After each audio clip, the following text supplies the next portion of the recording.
Ito ang 106.3 Dance Radio. Dance Radio. Prepare yourself.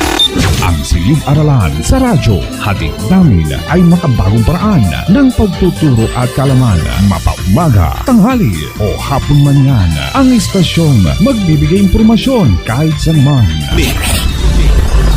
For something big. Alright, here we go. 106.3 Dance Radio. Doña Aurora National High School, Santa Rita, Aurora, Isabela. This 106.3 DWBR FM. TLE, Technology and Livelihood Education.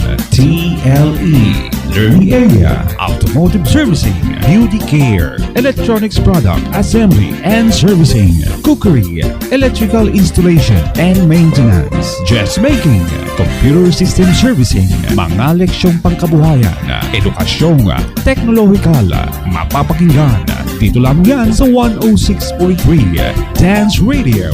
TLE, Learn and Earn.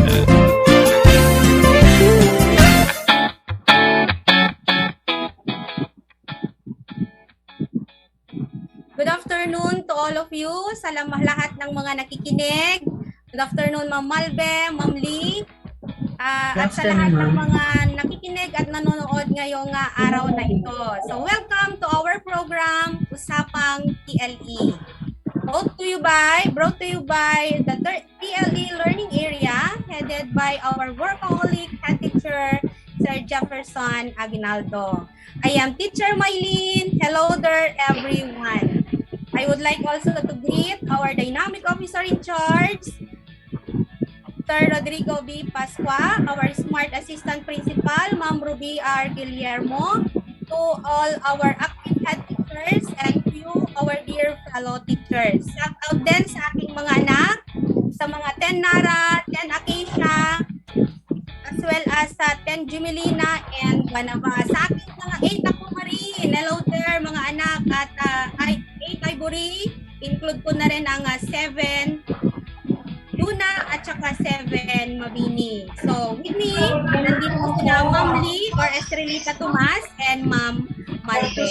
And hi also to our technical specialist, Sir Jassel, Sir Jassel Reson and Guillermo. Please join us up to the end of our program. Ma'am Lee?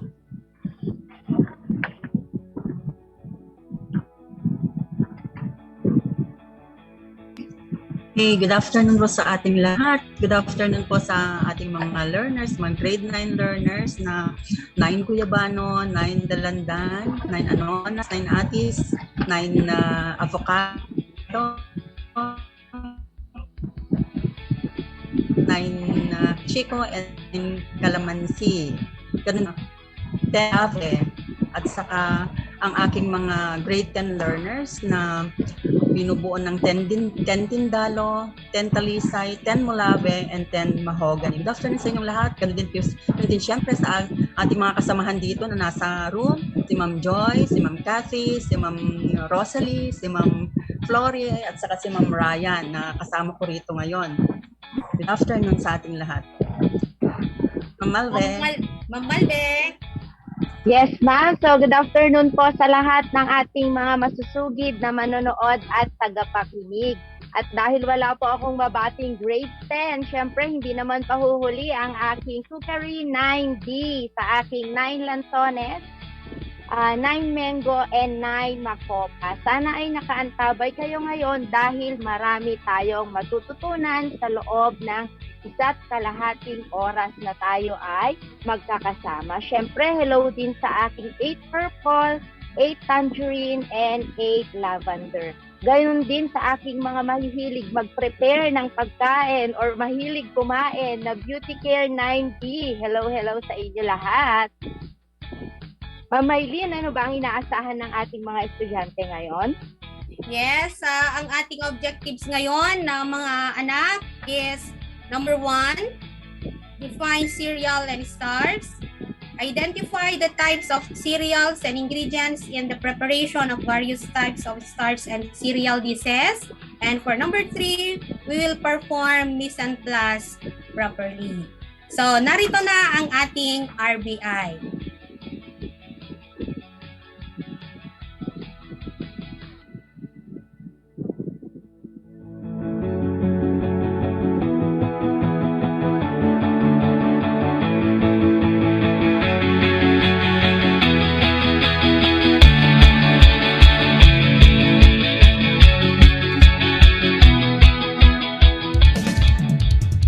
Dance Radio, silid-aralan sa radyo.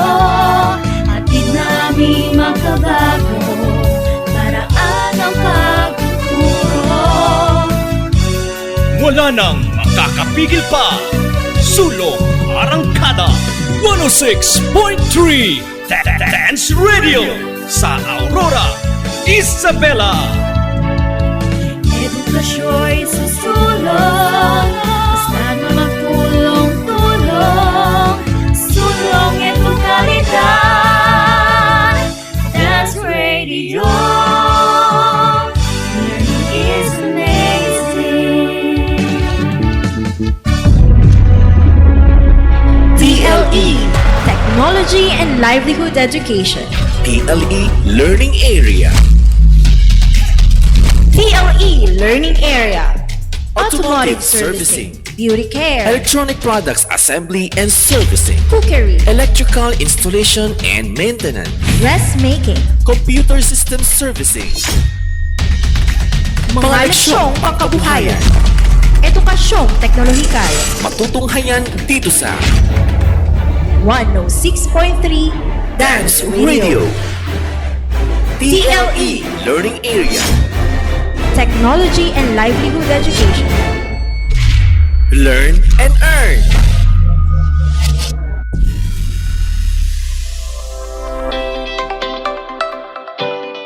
Good day, everyone. I am glad to be with you in this 30-minute broadcast. I hope that you will enjoy our interesting topic.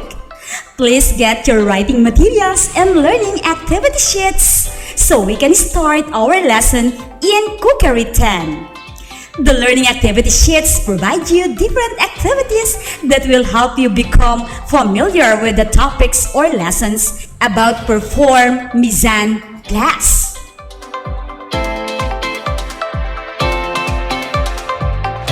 Assistance of your parents, siblings, or relatives are encouraged in answering the learning activity sheets, particularly in the activities where you need to perform tasks.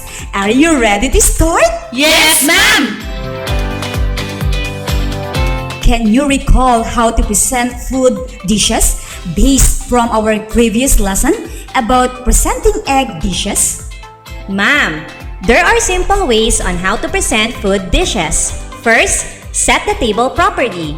Second, choose your plates wisely. Third, read the clock. Fourth, create an illusion of height.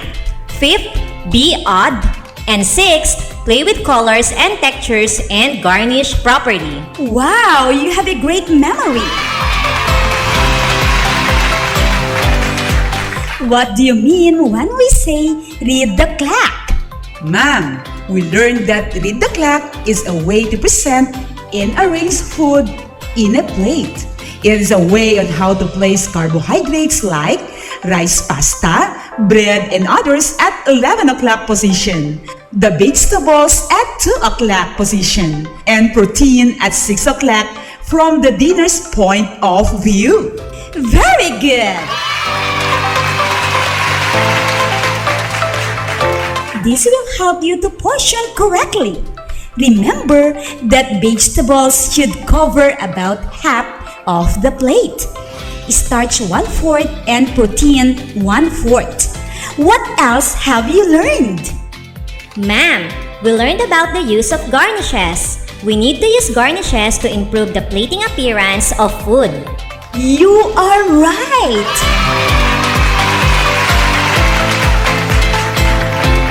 In plating food, edible garnishes must be used. Now, it's time to focus ourselves to our discussion. Today, you are expected to define cereal and starch and identify the types of cereals and ingredients in the preparation of various types of starch and cereal dishes. Are you ready for this? Yes, ma'am! Have a wonderful day of learning! Do you know that the first cereal grains were domesticated by early primitive humans about 8,000 years ago?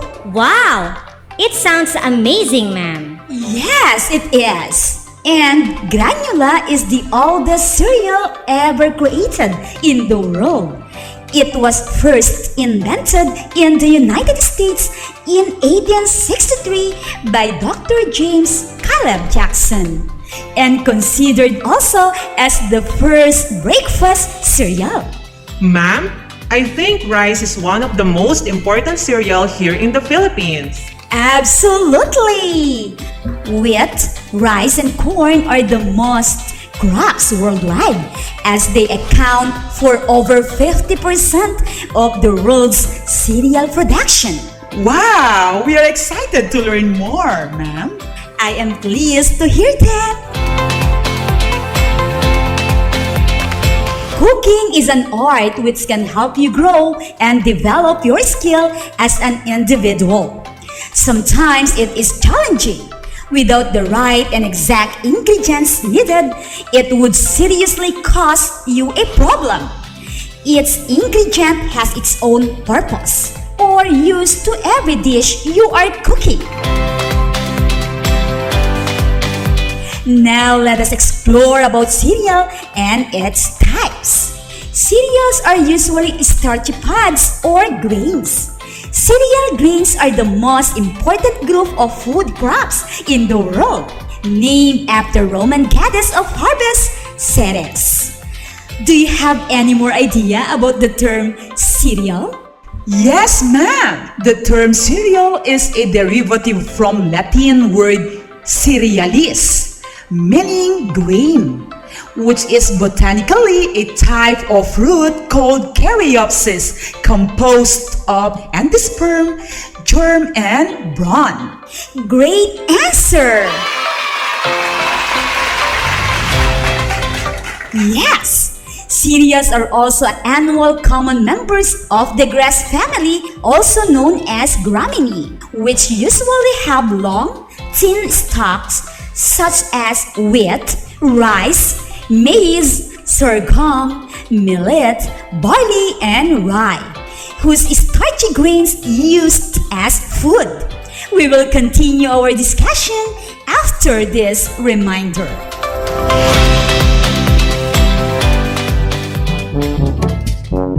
Kaibigan, alam mo bang mayroong sinusunod na safety protocols na ibinigay ng Interagency Task Force para maiwasan ang COVID-19? Tama ka dyan, kaibigan. Sa Doña Aurora National High School ay safe ka dahil sinusunod nila ang mga safety protocols gaya ng pagkuha ng temperatura ng katawan, pagsagot ng form para sa contact tracing, pagtapak sa footbath, palagi ang paghugas ng kamay at paggamit ng alcohol, pagsuot ng face mask at pagsunod ng 1 metrong distansya. Laging tandaan, mapipigilan natin ang pagkalat ng COVID-19 pag atin susundin ang mga ito. Isang mensahe mula sa Kagawaran ng Kalusugan at ng himpilang ito. Kayo nakikinig sa TLE Grade 10. Kasama si Teacher Nina Jenny C. Guillermo.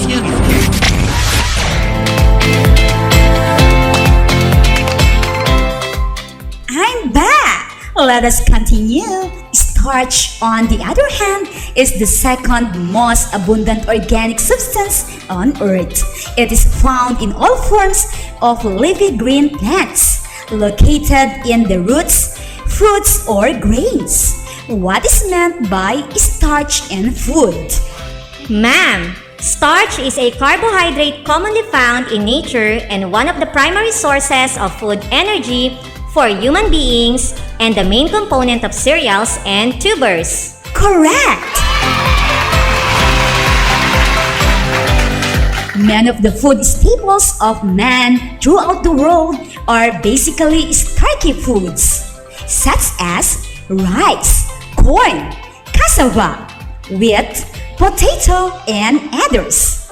Starch is the source up to 80% of calories worldwide. Aside from this significant role of starch, what are the other uses of starch? Ma'am, starches have been used in food manufacture, cosmetics, pharmaceuticals, textiles, paper, construction materials, and other industries. That's true! In manufactured and processed foods, it plays an obvious role in achieving the desired viscosity in such products as cornstarch pudding, sauces, pie fillings, and gravies. Did you understand? Yes, ma'am. We are excited to learn more. All right. Let us now proceed to the types of cereals and its description. Anyone who can give the types of cereals? Ma'am, we have wheat, oats, barley, maize or corn, and rice. You are right! Do you have any idea about wheat's description? Ma'am, wheat is the most common cereal produced in the Western world, and it is used in making bread, muffins, noodles, pasta, biscuits, cakes, pastries, confectionery, and other culinary applications. You are correct! Next type of cereal is oats. Did you know that oats are one of the hardest cereals? They are either rolled into flakes or ground into thin rolled 3 grades of oatmeal as coarse, medium, and fine. Do you have any idea about the uses of oats? Ma'am, oats are used in rolled oats, porridge, oatmeal porridge. It is also used to thicken soups, coating food, cakes, and biscuits. Wow! Thank you very much for sharing your idea! Let's continue. Another type of cereal is barley. Barley is made into pearl barley when the grains are husked, steamed, rounded, and polished. Pure barley is also ground into fine flour. These products are used for making barley water, for thickening soups and certain stews. But when the barley is roasted, what is its use? Ma'am, when barley is roasted, it is changed into malt and it is used extensively in the brewing and distilling of vinegar. You are right! Malted grains are used to make beer, whiskey, malted milkshakes, flavored drinks such as Ovaltine and Milo, some baked goods and rich tea, biscuits. How about maize or corn? Anyone who can give its description? Ma'am, maize is also known as corn, sweet corn, or corn. On the cob, and besides being served as a vegetable, it is processed into cornflakes and corn flour. Very good! Maize yields good oil also that is suitable for cooking. What else? Ma'am, we have also rice. At home, we have brown and white rice. Does it mean that there are various forms of rice, ma'am? Absolutely! Rice is classified according to its mode of cultivation, grain length, and texture. It comes from various forms depending on its type and the way it is processed. There are white, converted, instant, brown, wild, glutinous, specialty rice bran, and wild rice. Since we have already learned about starch, cereals, and its types, let's move on to the ingredients used in preparing starch and cereal dishes. Before attempting to cook starch and cereal dishes or any dishes, it is advisable to be familiar with the purpose and function of each ingredient. Do you have any idea about this? Ma'am, cassava is one ingredient used in preparing starch and cereal dishes. Cassava is eaten mashed, added to stews, and used to make breads and chips. That's right! What else? Ma'am, we have also rice. Rice is considered as the staple food of more than half of the Philippine population, which is approximately 80% of Filipinos.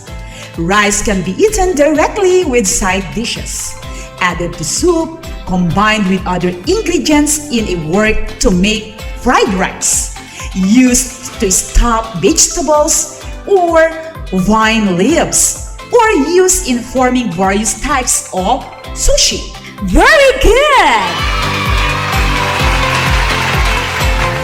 How about the functions or uses of other ingredients like wheat, sweet potato, and taro? Ma'am, wheat is used in bread making worldwide. Ma'am, sweet potato and taro have similarities in functions. Both can be boiled, steamed, and baked. Sweet potato is often used in sweet dishes such as pies, puddings, biscuits, cakes, and desserts. It can also be fried. Bingo! Taro must be cooked thoroughly to prevent mouth and throat itching caused by a substance in raw taro called calcium oxalate. Legumes are also used as ingredients. Legumes are used in soups, stews, and as side dishes or in salads. What else? Ma'am, another ingredient used in preparing starch and cereal dishes is corn. Corn flour is used as a thickener. Yes, you are correct. Corn is the staple food in Mexico, Central America, and in the southern regions of the United States of America, which is steamed or boiled. We can also use oats. Oats are healthy gluten-free foods. Do you have any idea about the function of salt and sugar? Ma'am, salt is used as a seasoning to enhance the taste of food. On the other hand, sugar acts as a sweetener, preservative, texture modifier, and fermentation substrate. Great idea! Sugar also acts as flavoring and coloring agent. We have also pasta, noodles, and flour. Among these ingredients, which is the most widely used thickening agent in cooking? Ma'am, flour. You are correct! Flour is the most widely used thickening agent in cooking.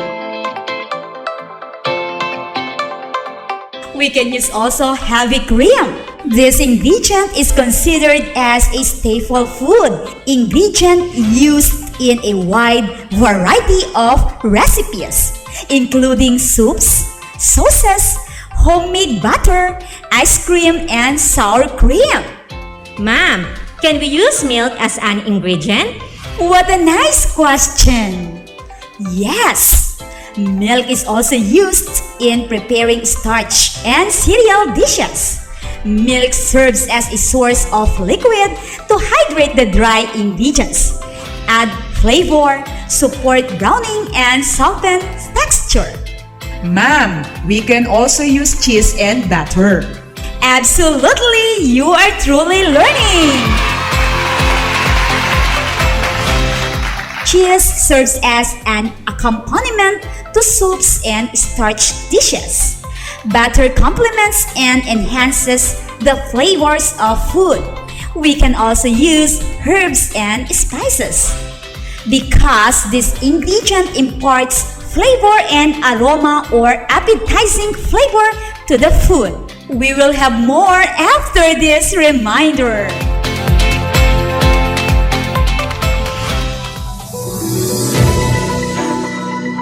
Amazing tips sa pag-aaral ngayong new normal. Una, matulog sa tamang oras. Siguraduhin mula 7 hanggang 8 oras ang iyong pagtulog. Sapat na iyan upang gumana ng maayos ang utak upang makapag-isip. Siguradong good day ka, kaibigan. Ikalawa, magtala o gumawa ng sariling schedule. Mahalaga ang time management, kaibigan. Itala ang mga subject na kinakailangan mong pag-aralan sa buong araw. Maglaan ng oras para sa mga ito. Ikatlo, pumili ng lugar sa iyong pag-aaral. Focus. Kailangan mo yan. Kaya nararapat na komportable at tahimik na lugar ang iyong kalalagyan. Huwag ring kalilimutang ipahinga ang utak. Find time to relax upang handa ka muling mag-aral kinabukasan. At iyan ang ating amazing tips, kaibigan. Kahit new normal, tuloy pa rin ang pag-aaral. Isang paalala mula sa TLE Learning Area at ng himpilang ito. Kayo nakikinig sa TLE Grade 10. Kasama si teacher niya Jenny Sigilian.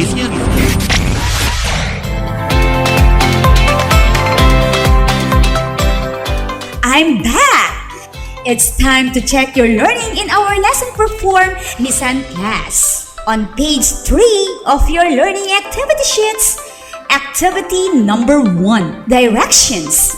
Present in tabular form the different ingredients and their functions or uses in cookery.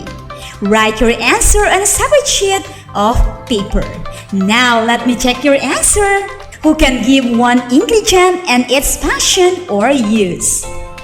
Ma'am, sugar. Sugar is an ingredient that acts as a sweetener, preservative, texture modifier, fermentation substrate, flavoring, and coloring agent, ma'am. You are right! What else?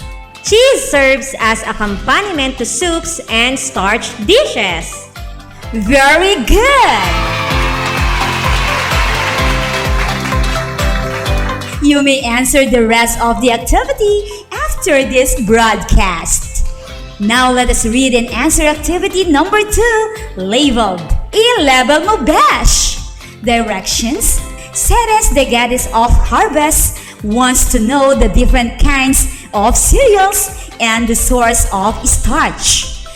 Help her label the pictures in the diagram. Write your answers on a separate sheet of paper. Let us have the first picture. What do you think is the correct answer?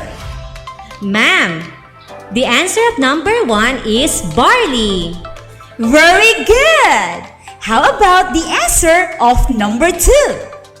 Ma'am, the answer of number 2 is tapioca. You are right! Continue answering activity number 2 after this broadcast. Now let us proceed to activity number 3, labeled Choosy Ka Be! Directions. Read and analyze the statements below. Write the letter of the correct answer on a separate sheet of paper. Let us have the first one. What ingredient is usually used in bread making worldwide? The choices are A. Rice, B. Sweet potato, C. Taro, and D. Wheat. Ma'am, the answer of number 1 is D. Wheat. Very good answer! Number 2, which of the following ingredients enhances the flavor of the food? The choices are A. Butter, B. Cheese, C. Salt, and D. Sugar. What is your answer? Ma'am, the answer is letter A, butter. You are right. You may answer the rest of the activity after this broadcast. Let's have a summary of what we have discussed today. What is cereal? Ma'am, a cereal is any grass cultivated for the edible components of the grain, composed of the endosperm, germ, and bran. The word cereal is derived from Ceres, the Roman goddess of harvest and agriculture. Very good! How about starch? Ma'am, starch is a carbohydrate commonly found in nature and one of the primary sources of food energy for human beings and the main component of cereals and tubers. Ma'am, most of our staple foods are basically starchy foods such as rice, corn, cassava, wheat, potato, and others. Wow! You have learned a lot! What about the types of cereal? Ma'am, there are 5 types of cereal. We have the wheat, oats, barley, maize or corn, and rice. Very good! Who can enumerate some ingredients needed in the preparation of various types of starch and cereal dishes? Ma'am, the needed ingredients are cassava, rice, wheat, sweet potato, and many more. Exactly! You have really learned a lot! To further check your understanding of the lesson, analyze the 2 situations and give your answers. Please read the given situations. Ma'am, this is the situation. Diane is cooking spaghetti and she wants it to be a little bit sweeter. Which of the following ingredients acts as a sweetener? A. Cheese, B. Herbs and spices, C. Salt, D. Sugar. Ma'am, the answer is letter D, sugar. You are correct! The next situation is Mira will prepare lomi. She wants it to be thickened and heavier in consistency. Which of the following ingredients acts as thickening agent? A. Cheese, B. Flour, C. Milk, and D. Sugar. Ma'am, the answer is letter B, flour. You are right! Can you give your reason why cheese, milk, sugar, and cheese are not your choices? Ma'am, cheese serves as an accompaniment to soups and starch dishes. Milk serves as a source of liquid to hydrate the dry ingredients, add flavor, support browning, and soften texture, and sugar acts as sweetener. Flour is the widely used as thickening agent in cooking. Very good answer! I am now fully convinced that you have learned a lot. We will have more after this short break.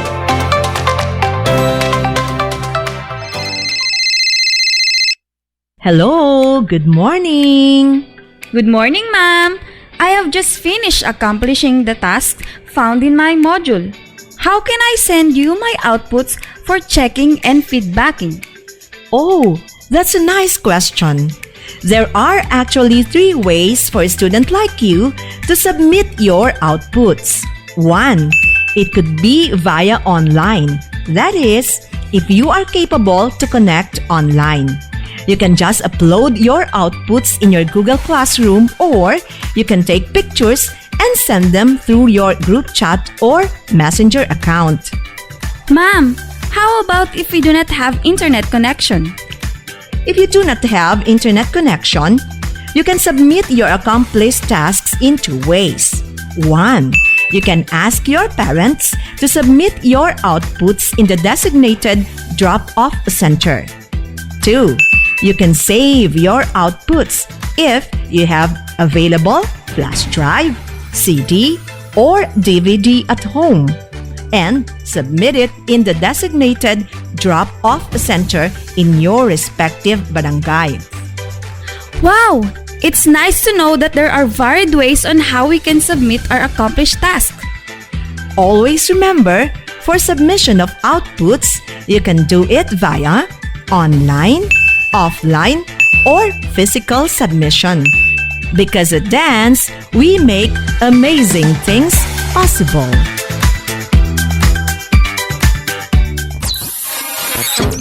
Kayo nakikinig sa TLE Grade 10. Kasama si Teacher Nina Jenny C. Guillermo.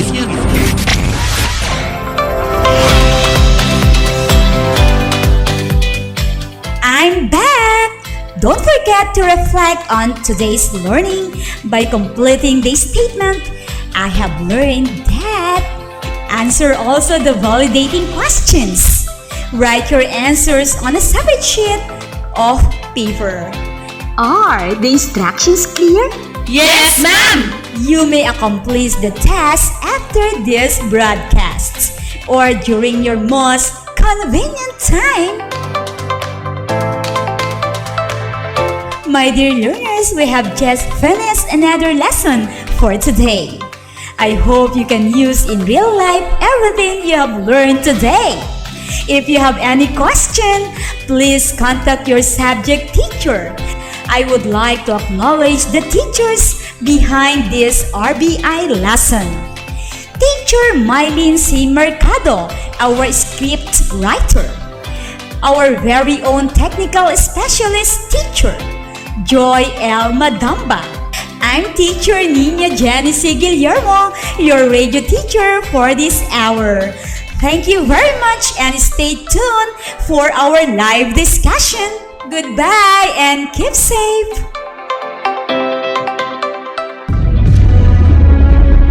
TLE, Technology and Livelihood Education. TLE Learning Area. TLE Learning Area. Automotive Servicing. Beauty Care. Electronic Products Assembly and Servicing. Cookery. Electrical Installation and Maintenance. Dressmaking. Computer System Servicing. Mga leksyong pangkabuhayan. Edukasyong teknolohikal. Matutunghayan dito sa 106.3 Dance Radio. TLE Learning Area. Technology and Livelihood Education. Learn and earn. Dance Radio, siniparalan sa radyo. Atid namin makabago, paraan ang pagtuturo. Wala nang makakapigil pa.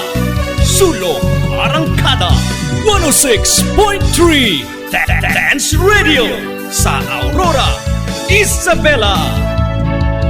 Edukasyo'y susulong, basta na magtulong-tulong. Sulong edukalidad, Dance Radio.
ating lahat, lalong-lalo na sa ating mga learners.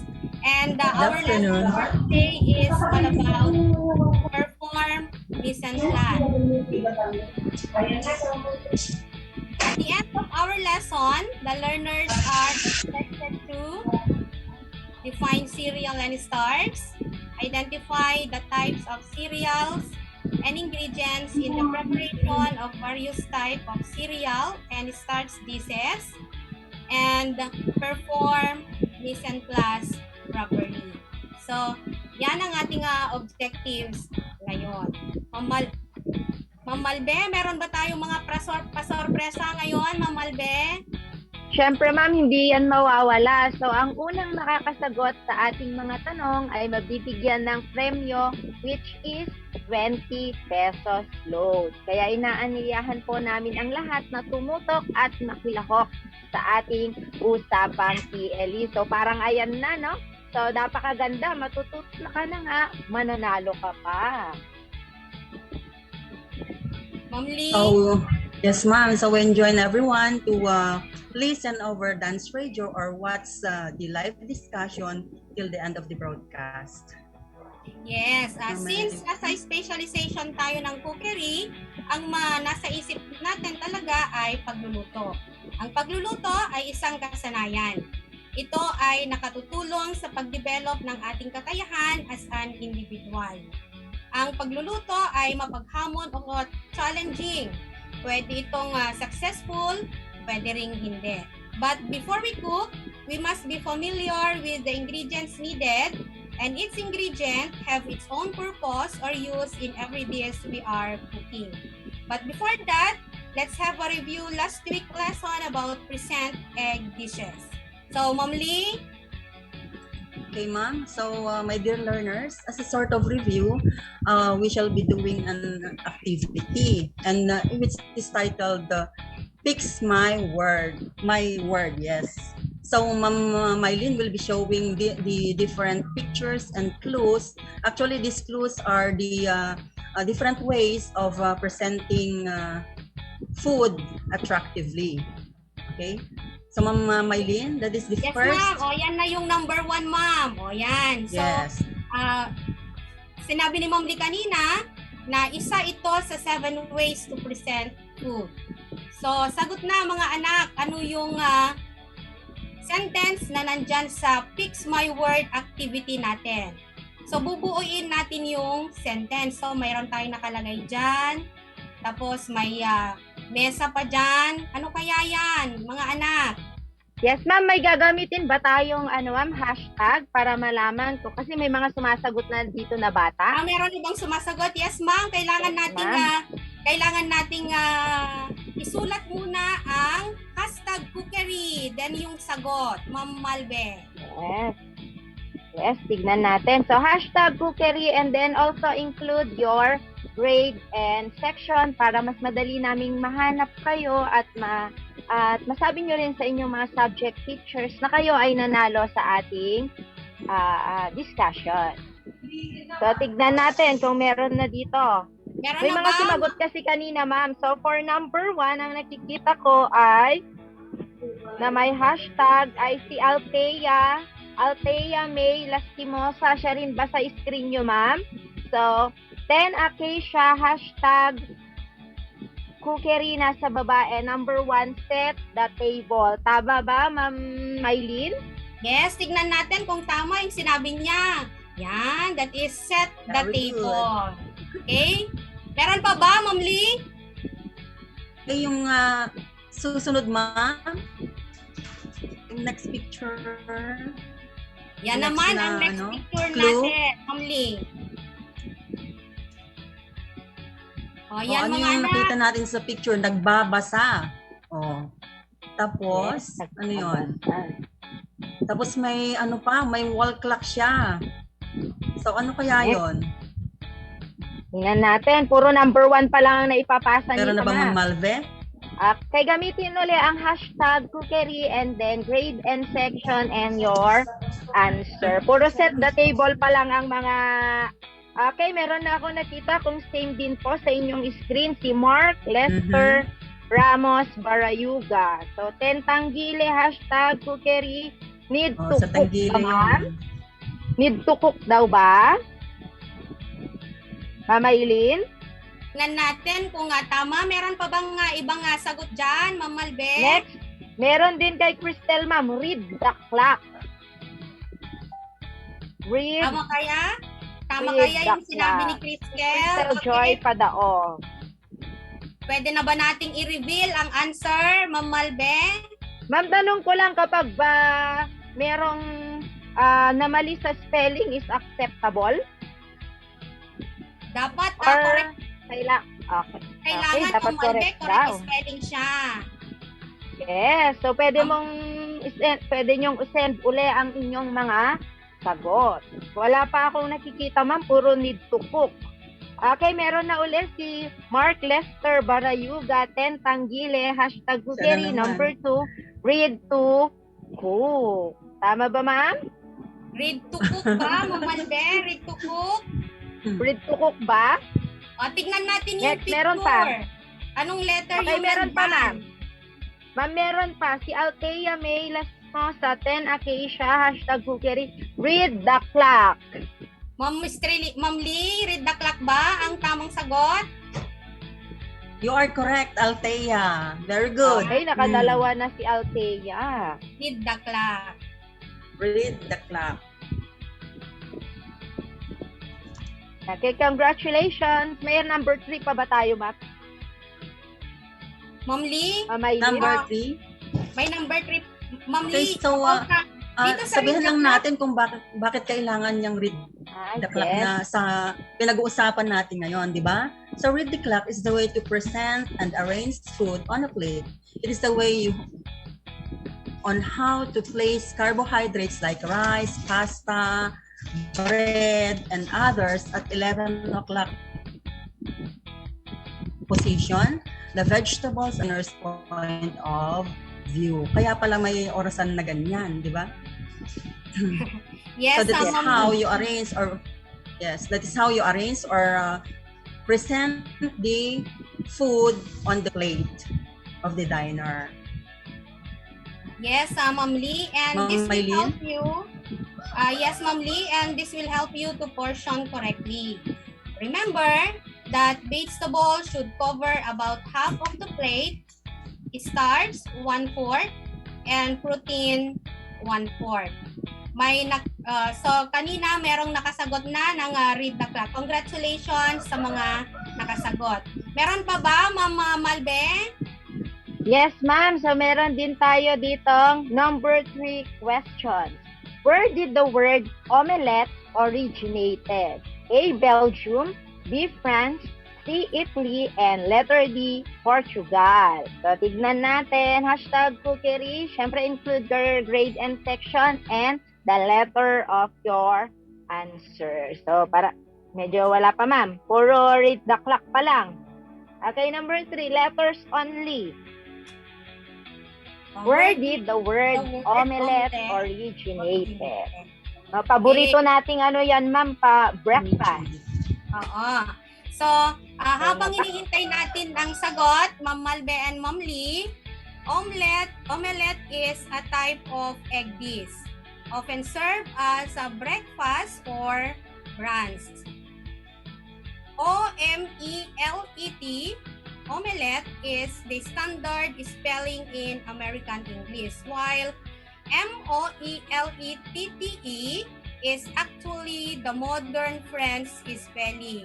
May nakasagot na ba, Ma'am Malbe? Yes, ma'am. May nakikita rin na naman ako, pero parang siya lang din. Napaka-active naman ni Althea May Lastimosa. Meron siyang sagot. Letter B daw, ma'am. And then may sumunod pa si Cristel. Letter B din. Okay, si Cristel at saka si Althea. Si Althea, ma'am. Pero Althea. nauna si Althea, ma'am. Nauna si Althea. Siya ang ilalagay ko, ma'am. Active na active. Sige, ilagay din natin na yung... na siya, ma'am. Oo, ilagay na rin natin yung number, yung pangalawang sumagot. Yung pangalawa, ma'am. Cristel, nasaan na yun? Oo. Cristel. Ang bilis kasi, ma'am. Pangalan ng pangalawa, Ma'am Malbe? Parang Cristel Padaong, ma'am. Biglang nawala kasi. Hinahanap ko pa, ma'am. Hinahanap ko pa. Natabunan. Okay. Cristel Joy Padaong ng 10 Tindalo. Congratulations. Congratulations. Congratulations. Okay? So, ang ating lesson ngayon ay about perform, mise en place. Ayan. Ang answer niya ay France. Okay? So, pero ulit tayong tanong. Puro tanong na ang pan natin ngayon. Perform, mise en place. Ang tanong, kailangan lang ninyong sagutan mga anak ng true or false. So, ito yung tanong. Mise en place is a French term which means put everything in place. Is it true or false? Ulitin ko. Mise en place is a French term which means put everything in place. Is it true or false? O, bigyan naman natin ng i-chance yung mga iba, Ma'am Malbe. Yes, ma'am. Yes. Okay, may nakita na ako, ma'am. Okay, see? Biglang nawala. Ang bilis kasi, ma'am. Ang bilis nilang mag-comment ng kanilang grade and section. May nakita na ako si Antonia Puriel. O, share din natin siya. So, hashtag Kukeri number 4, true. True ang Tama answer ba, Ma'am niya? Maylin? Tama ba kaya? Yes, ma'am. Yan, yes. Congratulations kay. Sino yang nanalo na, Ma'am Si Malbe? Antonia Puriel ng 10 Kamagong, ma'am. Okay, 10 Kamagong. Okay, the correct answer is true. So, Ma'am Malbe, sa beauty care, kapag nag-prepare kayo ng inyong practicum, what are the preparatory activities na ginagawa ninyo bago kayo mag-proceed sa practicum ninyo? Yes, ma'am. So, syempre, ginagawa din namin itong aming preparatory activities para walang makakalimutan. So, first, we check the condition of our tools and materials and also our equipment to be used. Syempre, importante, lalo na yung equipment na gagamitin. So, after checking, we will prepare it and arrange it accordingly in a place where we will do the activity. Mas madali kasing gawin kung nandyan na lahat ng kailangan. So, by doing these preparatory activities, we can save time and effort. How about you, Ma'am Lee? Yes, ma'am. Mise en place is a culinary term. So, that means sa cookery lang ginagamit yun, ma'am. Yes. So, sa ibang areas, ginagamit ito. Ang term siguro na pwedeng gamitin doon ay mga preparatory activities, di ba? So, we do also, or we perform also preparatory activities when we do experiments or perform experiments pagdating sa science, di ba, ma'am? O pagdating sa, bago ka gumawa ng experiment or mag-conduct ng experiment, kailangan nakaprepare muna yung mga instruments na kailangan sa laboratory, mag-measure mo yung mga chemicals na kailangan siguro para hindi ka magkamali sa sa experiment mo, di pa, para maging successful yung experiment. Okay? So, at saka syempre, i-prepare mo rin yung sarili mo, magsuot ka rin ng mga complete na outfit para maprotektahan ka from the chemicals, mga ganon, di ba?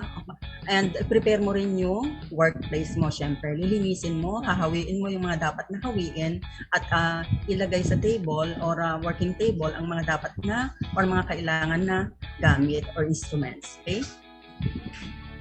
Yes, Ma'am Lee, and as well as kung sasali ka rin sa track and field, you need to prepare yourself para ready ka rin na during the event. Ay, sinabi mo kanina, Ma'am Lee, that we will wear also our PPE, our personal protective equipment para iwas disgrasya tayo. Okay? So, mise en place is a French for putting in place or everything in place.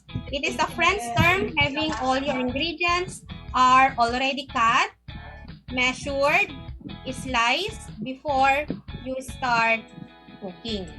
Okay? So, this is an example. Yung picture na yan ay isang example ng pag-set up ng mga ingredients natin. Not only the ingredients ang kailangan natin i-set up, we need also to set up all the needed materials, the needed tools, utensils, and as well as the equipment. May purpose ba ang mise en place, Ma'am Lee?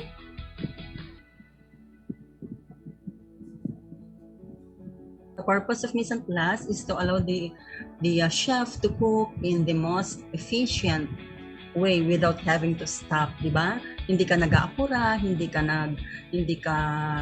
nagkakamali. So because it affects it greatly affects the output or your output, the quality of your product kapag ikaw ay hindi nag-perform ng mise en place, di ba? Yes, Ma'am Lee. So, in all our ways, not only cooking, we need to prepare first before we start the process or what we are planned for that day. And in cooking, we need also to be familiar with all the ingredients needed and what is the use or function of that ingredient sa ating lulutuin. Ang mga kailangan nating alamin ngayon ay mga ingredients patungkol sa cereals and starch. What are these ingredients we will be using when we will prepare cereals and starch dishes? So before that, alamin muna natin kung ano ang ibig sabihin ng cereal, Ma'am Malbe. Yes, ma'am. So, cereal is a Latin word. Cerealis named from the Roman goddess Ceres. So, halos kilala natin yan. So, the goddess of harvest and agriculture. So, meaning grain, which is botanically a type of fruit called caryopsis. This is composed of endosperm, germ, and bran. Let's take a look into the whole grain. So, tignan natin dyan. Meron ba dyan, ma'am? Yung ating grain. Bran is the outer layer full of insoluble fiber, B vitamins, and minerals. Endosperm. This is where you'll find the carbohydrates. It has also some protein, iron, and B vitamin. Germ is the part that sprouts. Yan. It contains protein, B vitamins, and some healthy fats. Hull, also known as husk. So, alam natin yan, husk.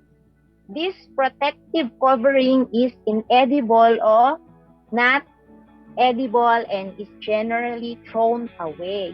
Let's have another. Sa seed naman, sa letter A, it is the stored food or the endosperm. So makikita nyo dyan sa ating screen yung tinuturo ng letter A, yung lighter part, that is the endosperm or yung tinatawag natin na stored food.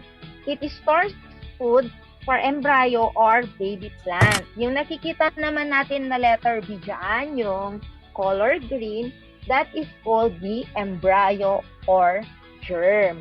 Or yung tinatawag din natin dyan na baby plant, yung umuusbong. Pag nakikita natin, pag nagtanim tayo ng ating seed, natutuwa tayo minsan kapag meron na siyang kulay green. O, yan yung nakikita natin, embryo, germ, or baby plant. Yung letter C naman natin, that is the seed coat or the bran. It protects the seed. So, yung outer part of the seed, yun ang tawag natin dyan ay bran or seed coat. Na Maylin? Yes, ma'am. Thank you, Ma'am Malbe. Itingnan lang natin yung word na germ, Ma'am Malbe, kasi homonym ito, di ba? In agriculture, germ is a part of grain that sprouts wherein sa ibang meaning naman ng germ is a microorganisms that cause disease. So, yan nga sinasabi mo, Ma'am Malbe, masayang-masaya ang mga magsasaka kapag umusbong na yung kanyang tinatawag na sprouts. Okay? So, next is whole grain cereals and foods can reduce the risk of developing certain diseases. So, kapag mag-intake ka daw ng cereals, nare-reduce yung mga nadidevelop na mga diseases including coronary heart disease, colon cancer, diabetes, and diverticular diseases. Cereals are very nutritious, especially whole grain products. Cheap, murang-mura lang ito, can afford talaga, and of course, no waste. Easy to store, easy to prepare, and as well as easy to cook. So, cereals, average composition, meron tayong average composition ng cereals. We have protein, 7 to 15%. Fat, 2 to 7%. Carbohydrates is 70 to 77%. Ang laki ng content ng carbohydrates sa cereals natin. Vitamin, 0.5%. That is B vitamin. Minerals is 1%, calcium and iron, and water is 12%. So carbohydrates ang mas malaki. Ang percentage kaya overeating cereals can cause obesity. Okay? Yes, Ma'am Malbe at Ma'am Lee, meron pa ba tayong kailangan alamin about the value of cereals natin?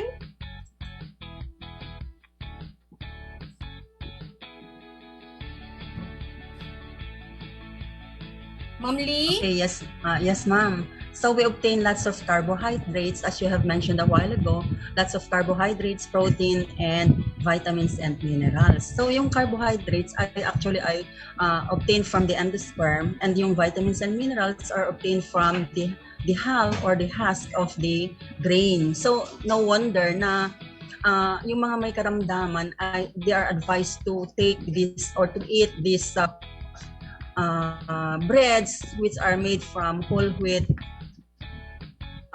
grains, di ba? Mga whole wheat na breads, mga ganon. So that means, pag whole wheat kasi, the bran is included or the outer covering is included in milling, and in that way, they are obtaining lots of vitamins and minerals.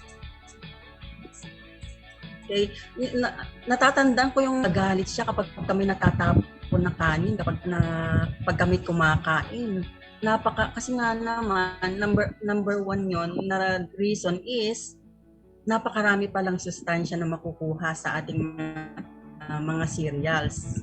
And siguro ngayon, kaya nagagalit ang mga magulang kung may natatapon na kanin, hindi lang dahil sa masyadong maraming sustansya na kukuha doon, kundi dahil sa sobrang mahal ng bigas ngayon, di ba? Yes, ma'am.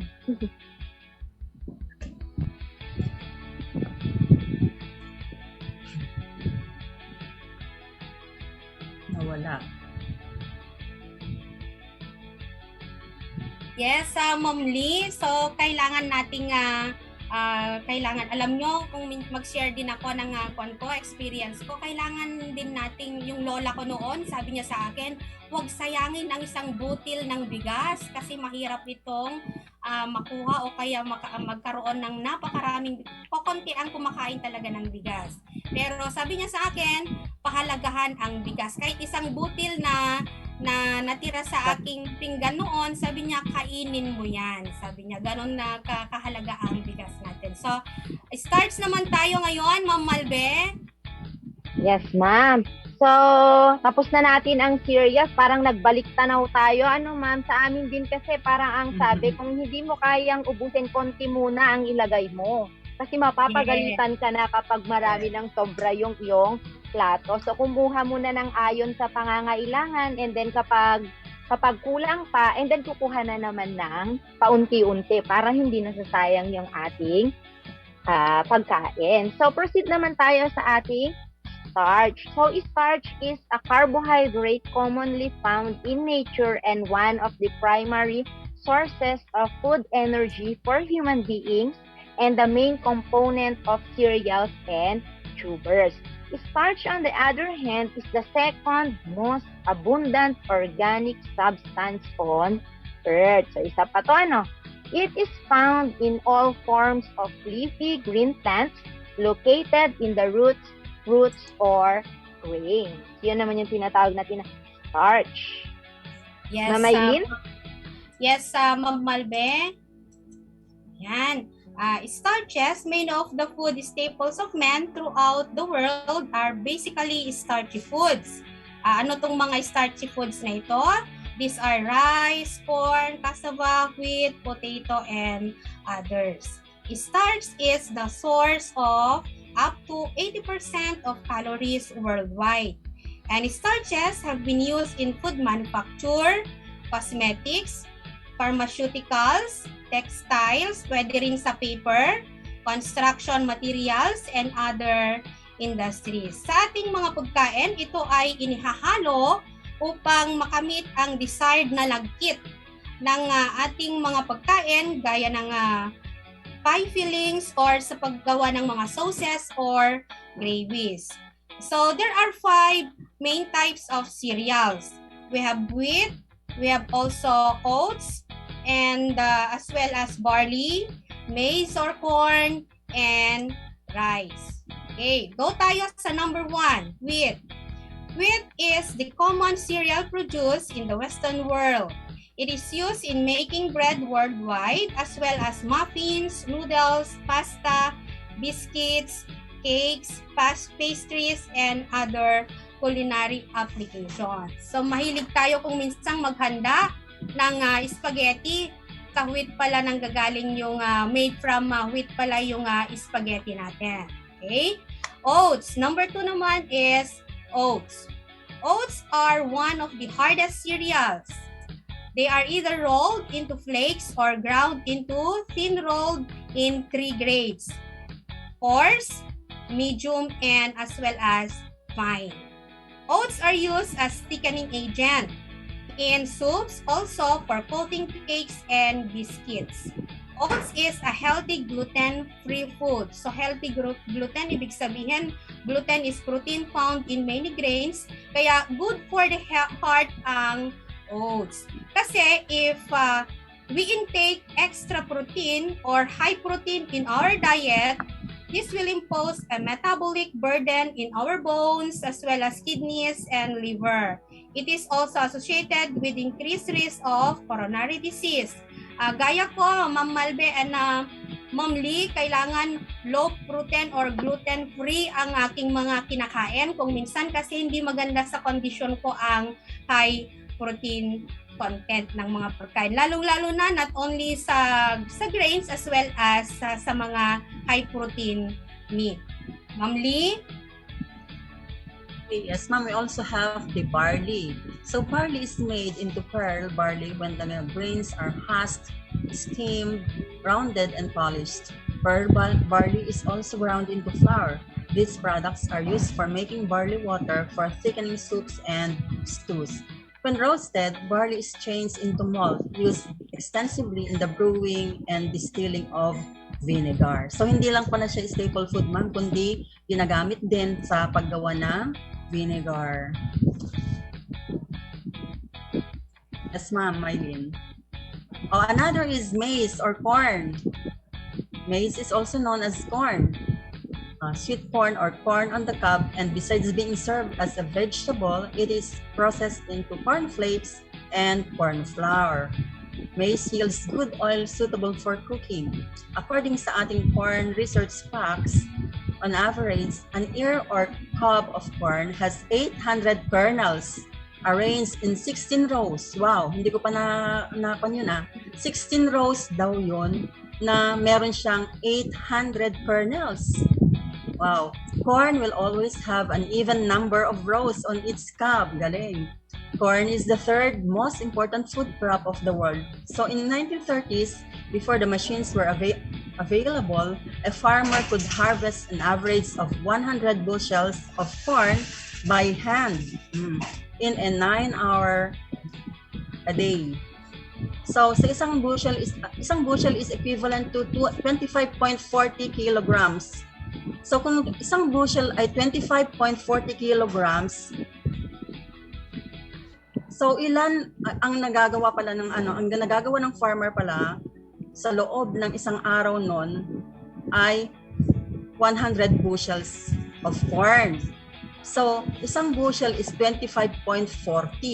So sa isang araw, 25.40 times 100 is 2,540 na kilos ang nagagawa ng farmer nung araw. So, ang dami, di ba? 2,540. So, isang araw yon. So, ilan naman pagkadalawang araw, Ma'am Malve? Yes, ma'am. So, gagawin lang din nila yung sinabi mo. So, kanina ang ginawa mo is 25.40 kilograms multiplied by 100. Dahil 2 days naman ang hinahanap mo, ma'am, or tinatanong mo, ang gagawin naman natin ay 200 times 25.40 kilograms is equal to 5,080 kilograms. That is for 2 days only. So, kung per day ang gagawin ninyo, ita-times nyo lang yung ating 100. Kasi nga, 100 ang meron sa atin in 1 day. Yun yung ating estimated, di ba, Ma'am Lee? In 9 hours only. Let's continue. Rice is classified according to its mode of cultivation, grain length, and texture. It comes from various forms depending on its type and the way it is processed. These are white. So, meron tayong white, converted, instant. Meron din tayong brown, wild, glutinous, and syempre, specialty rice, bran, and wild rice. So, it is considered as the staple food of more than half of the Philippine population, which is approximately 80% of Filipinos. Tayo kasing mga Pilipino, mahilig tayo sa rice, di ba, Ma'am Lee and Ma'am Maylin? So, parang hindi tayo kumain talaga pag wala tayong rice sa kapag sa ating hapag. So, rice can be eaten directly with side dishes added to soup combined with other ingredients. Kung sa ibang bansa, kaya na nila yung bread lang tayo, parang hindi kumpleto talaga ang araw nang wala tayong nakikita or nakakain na ating rice. According to NFA o yung ating National Food Authority, Filipinos consume 103 kilos of rice per capita per year. So, ang sinasabi dyan is per person yung nako-consume 103 kilos of rice sa isang tao, sa isang taon. So, per the Rice Web, Filipinos consume 95 kilos of rice per capita per year. So, this comes to about 200 grams of milled rice, diba? Or about 3 cups of milled rice per day. So, parang yun yung ating estimated 3 cups per day. Or a cup of milled rice per meal. So, depende na naman yan sa bawat isa sa atin. So, the scientific name of rice is Oryza sativa. Maylin. Yes, Ma'am Malve. Takam naman ako sa sinasabi mong rice, Ma'am Malve. Ako, Ma'am Malve, kulang kulang yung isang cup ng rice kapag kakain ako eh. Oo, kailangan pa ng tinatawag nating unlimited rice. Yan. Okay? Yan. Now, let's go to the ingredients in the preparation of various type of starch and cereal dishes. So, kailangan nating alamin din not only the main cereals or the types of cereals, we must know also the ingredients in the preparation of various types of starch and cereal dishes and their uses or function. So, number 1 is cassava. So, cassava added to stews and as well as used to make breads and chips. Raw cassava o kamoteng kahoy contains cyanide. So kailangan nating itong kainin na cook. Kailangan na huwag nating itong kainin na raw kasi mayroon siyang high content ng cyanide. Kasi ang epekto ng cyanide sa ating katawan ay maglalak yung oxygen ng pagdaloy ng dugo natin, wala na tayong oxygen, then it goes to death. So may mga balita tayo noon na hindi maganda yung preparation nila sa pagluto ng cassava. So ang nangyari, namatay yung mga bata na kumain ng kamoteng kahoy na ito. So in preparing cassava or kamoteng kahoy, kailangan nating itong lutuing mabuti. Huwag nating itong kainin na hindi naluto. Hugasang mabuti, then lutuing mabuti, at huwag nating itong kainin na raw. Another one is sweet potato. Yan, available sa atin ito. Palagi tayong nakakakita ng kamote o kaya sweet potato sa lahat-lahat ng lugar, lalong-lalo na kung minsan sa ating backyard, front yard, kung minsan nagtatanim tayo ng sweet potato. Okay? Sweet potato can be steamed,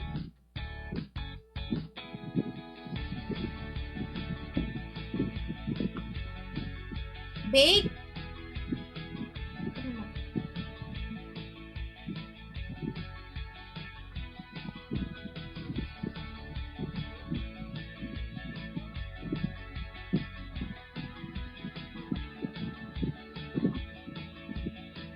sweet potato or kamote at saka taro or gabi, meron silang parehas na characteristics. Pwede siyang i-boil, pwede siyang i-steam, pwede rin siyang i-bake. Alam nyo, napakasarap ang sweet potato o kamote, lalong-lalo na kung minsan sinasabi nila na kapag kumain ka ng kamote, ang hindi magandang dulot nito ay, ang magandang dulot nito pala ay inilalabas yung mabahong air na nasa loob natin. So kapag inilalabas yung mabahong air sa loob natin, wow, ang gaan-gaan na ng ating pakiramdam. So sweet potato can also be fried. Pwede rin natin siyang iprito. As well as pwede rin nating ilagay ito sa ating mga pies, puddings, biscuits, cakes, and desserts. Sa taro or gabi naman, kailangan natin itong lutuing mabuti. Because taro has a substance na tinatawag nating calcium oxalate. Ang calcium oxalate ay nagdudulot ng kati sa ating lalamunan. Kaya kung minsan kapag hindi masyadong naluto ang taro o kaya gabi, kailangan na may nararamdaman tayo, may nararamdaman tayo na medyo parang kakaiba sa ating lalamunan. Yun na pala, hindi pala masyadong naluto, kaya meron na tayong nararamdaman na kati because of calcium oxalate. Another one is legumes. Ma'am Lee, legumes? Okay, so other ingredients are legumes, salt, and sugar. Okay, so these are used in the preparation of different starch and cereal dishes. So ano ba yung mga legumes? These are seed vegetables or like the chickpeas, beans, mung beans, chickpeas, and green peas. Okay, so these are used in soups and stews and also dishes in salads and rehydrated through cooking in liquids. So yung salt naman, sa cookery, hindi nawawala yung salt as an ingredient maski sa cookery and baking also. Hindi nawawala yung salt as a seasoning. Sabi nga nila, it determines the flavor of the other ingredients. Kaya pala inilalagay yan maski sa anong pagkain yan. Okay, ma-dessert siya, ma-appetizer siya, ma-main dish siya, or ma-dessert, ma-salad siya. Inilalagyan ng kahit konting-konting asin yan because it determines the flavor of the other ingredients. And then another one is the sugar. So the obvious role of sugar is as a sweetener. Okay, so it also acts as preservative, a texture modifier, flavor and color enhancer. Yes, Ma'am Mylene. Ma'am, we have also, yes ma'am, we have also pasta and noodles. So yung pasta is a type of food made up of mixture of flour, eggs, water that is formed into different shapes and then boiled. So yung ating noodles naman are made from unleavened dough which is rolled flat, cut and stretched into long strips. These are the most popular noodles. So meron tayong miswa, meron din tayong ramen noodles, and we have also rice vermicelli and more. Another, we have also flour and heavy cream. So flour is the most widely used thickening agent in cooking. Ang heavy cream naman is considered as a staple food ingredient. It is used in wide variety of recipes. So including the soups, sauces, homemade butter, rice, ice cream, and sour cream. Ma'am Lee?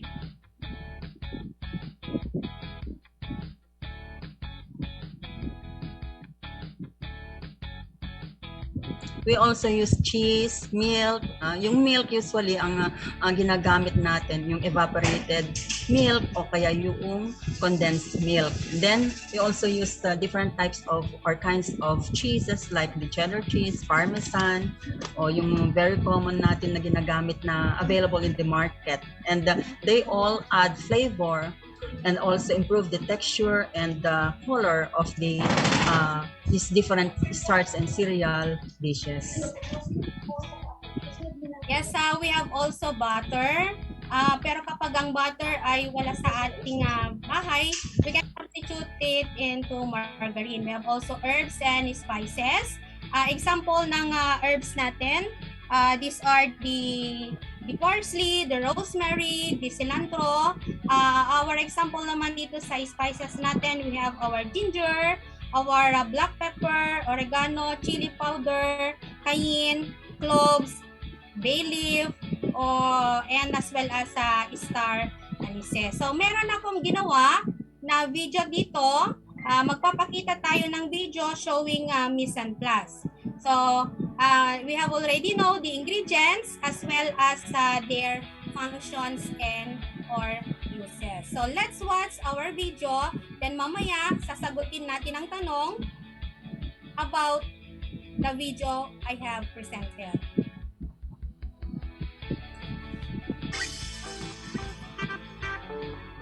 We will make sweet potato pancake. We will prepare tools, materials, and equipment and ingredients needed.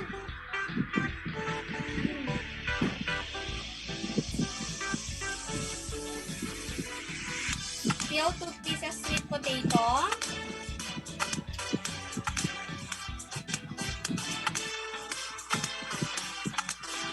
Cut into chunks.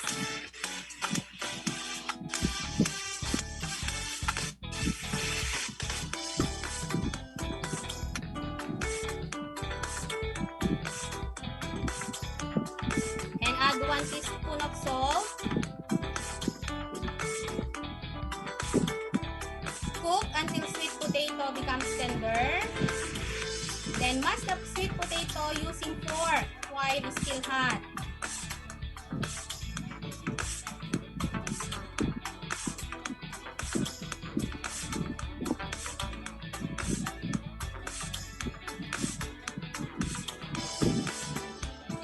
Then add 2 tablespoons of sugar.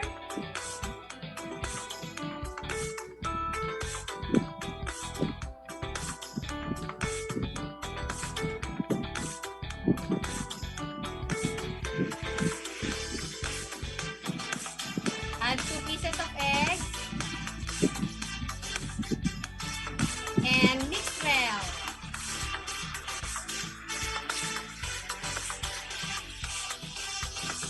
This pan with a little oil. Then mag-scoop tayo ng 1 spoonful. Flatten natin. Then that is your finished product and enjoy. Wow, ang sarap naman ng napanood natin. Saan? Then we will be having a question. Bakit mahalaga o why do we need to perform mise en place before cooking? So nakita natin sa video kanina, nag-prepare tayo ng sweet potato kanina. So yung mga ingredients na ginamit natin, simple lang yung mga ingredients na ginamit natin. We use sweet potato or kamote, itlog, then sugar lang siya. So napakadaling gawin lang yan. So sa question natin, why do we need to perform mise en place before cooking? Makilagay na lang natin ang comment sa ating comment box o kaya ibigay na lang natin sa ating mga subject picture. Okay? Do not forget to answer also our validating question and as well as kailangan din nating sagutan ang ating reflection. What I have learned, kailangan nating kompletuhin ang statement na I have learned that. Ano kaya ang natutunan ko ngayong araw na ito? So, this day, we learned about mise en place. A mise en place gives you an idea of all the ingredients you have to prepare for a meal. In case one component is missing, you will notice and avoid rushing or turning off the oven to go to fetch the missing ingredient. Before you begin cooking, all ingredients will be at the table and it makes cooking easier and faster. And of course, mga anak, kailangan din nating i-maintain ang cleanliness, lalong-lalo na sa closing down activities. Kailangan nating before and after, kailangan din nating ilagay sa ating isipan na malinis ang ating workplace. Okay? I-ready din natin ang ating sarili, not only the ingredients. Before cooking, kailangan nating gumamit ng PPE o kaya personal protective equipment. We have also known cereals and starch and the different ingredients. So before we say goodbye, Ma'am Lee, Ma'am Malbe, there are 3 ingredients in the burning and yearning. May announcement po ba tayo, Ma'am Malbe, Ma'am Yes. Lee? Yes, ma'am. Para sa mga nanalo, si Althea May Lastimosa, na isa sa i-correct lang natin yung tanong kanina. So, isa sa napanalunan niyang tanong is, where did the word omelette originate? So, may letter D kasi tayong nailagay doon kanina. So, i-message nyo na lang ang inyong mga subject teacher, Althea, Cristel, and Antonia. Congratulations! Congratulations! And maraming salamat sa inyong lahat. Ma'am Lee?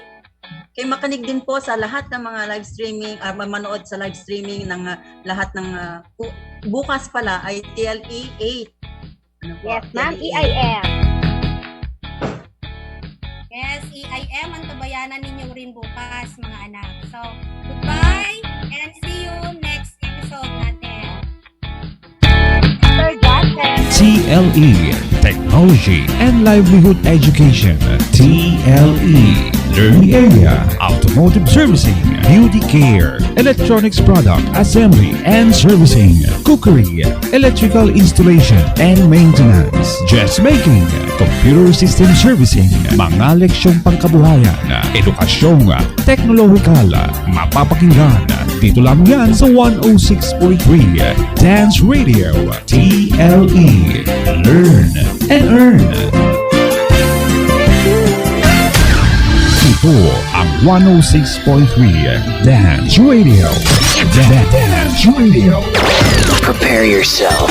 Ang silid-aralan sa radyo, hatid namin ay makabagong paraan ng pagtuturo at kalaman. Mapaumaga, tanghali o hapon man yan, ang istasyong magbibigay impormasyon kahit saan man. Alright, here we go. 106.3 Dance Radio. Doña Aurora National High School, Santa Rita, Aurora, Isabela. This 106.3 DWBR FM.